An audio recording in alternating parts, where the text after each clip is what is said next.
Well, good morning. This past Sunday, we wrapped up the book of Malachi.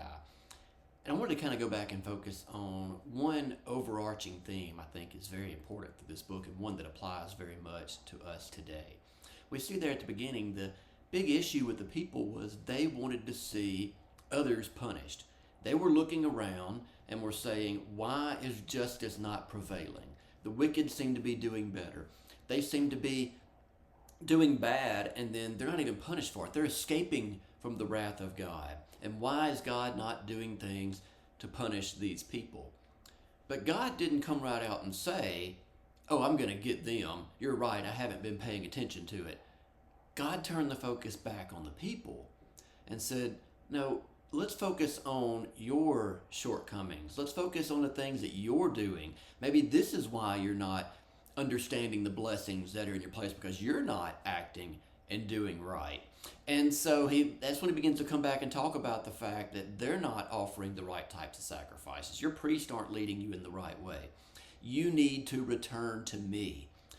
It kind of goes back to the idea that Jesus gave there in the New Testament when he's talking about looking at the speck in someone else's eye but ignoring the log that is in your own. The fact that we tend at times to focus on the faults of others and things that are going on in their lives while ignoring what is happening in ours.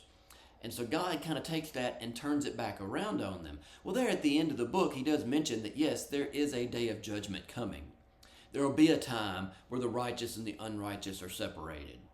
And those people will get their just reward for the life they lived here on earth and the decisions that they made, especially the decision not to follow God. And that's true in our day as well. But there is hope in the fact that Jesus is coming, and we have the opportunity to believe on him for salvation and thus not face everlasting punishment. But at the same time, we can look around today and we kind of make the same gripes. We hear it all the time that society has these problems. Why are the wicked prevailing? Why is the world becoming more sinful? Is God not paying attention? Why are people not getting the punishment they deserve? And I think God would answer us in much the same way. The fact of look at ourselves. Are we serving him as we're supposed to? Should we really be worried about the morals of the world as a society, or should we really be focused on ourselves? I think if we want to see a change in our society, a change in our world, it's not going to come from fixing the morals of everybody else. It's going to come and start with us living the life that we're called to live. Us as believers living up to the standards that God has given us. That we are showing the right amount of love. We're staying away from sin and temptation. We are sharing the gospel. We are making a difference in our community and in the people that we have influence over. It starts with the individual, and from there it flows forth.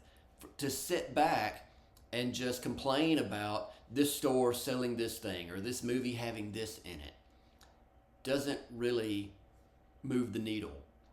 But when we start with ourselves, if you remember, there was a Michael Jackson song back in the day when it said, if you want to change the world, it starts with the man in the mirror. It starts with looking across and saying, how can I work on fixing myself? How can I do better here? And so as I grow stronger, as I'm closer to Christ, as I'm living a more godly lifestyle, that will influence the people around me. That will lead to true change in our homes, in our churches, in our communities, in our schools, in our workplaces, and in our nation. It's a little bit different of a mindset and approach, but I think it's one that truly makes the difference. It keeps us from looking like a hypocrite. It keeps us from being that one that is ignoring the log in our eye while trying to pick the speck out of someone else's. When we can just show true Christian values and love in a caring and compassionate and a holy way, I think that makes a bigger difference than sitting on the sidelines just sniping at every little thing that we think is wrong that someone else is doing. And so it's the same desire, it's just a different approach, and it's one that helps us become better people, better Christians, better followers of Christ, more complete in the way we're living our life, but also one that helps us to then be able to speak into the lives of others because they can see that we're truly living it. They see the difference and the change in our lives, and it doesn't seem as hypocritical when we speak out against certain things in our society. So I think that's one of the overarching themes of Malachi that we do not need to miss, that he's calling on the people to truly work on yourselves. Focus on you and not so much the justice someone else is going to receive, but focus on you, and that's how you can begin to change the people around you and draw them into that relationship with Christ. It's been good going through the book of Malachi. For the next few weeks, we'll be focused on stuff leading toward Easter, and we do encourage you to be praying about that, praying for Easter services, inviting people that you come into contact with so that we have an opportunity for them to hear the gospel on that weekend. So thank you. Hope you have a great rest of the week. God bless.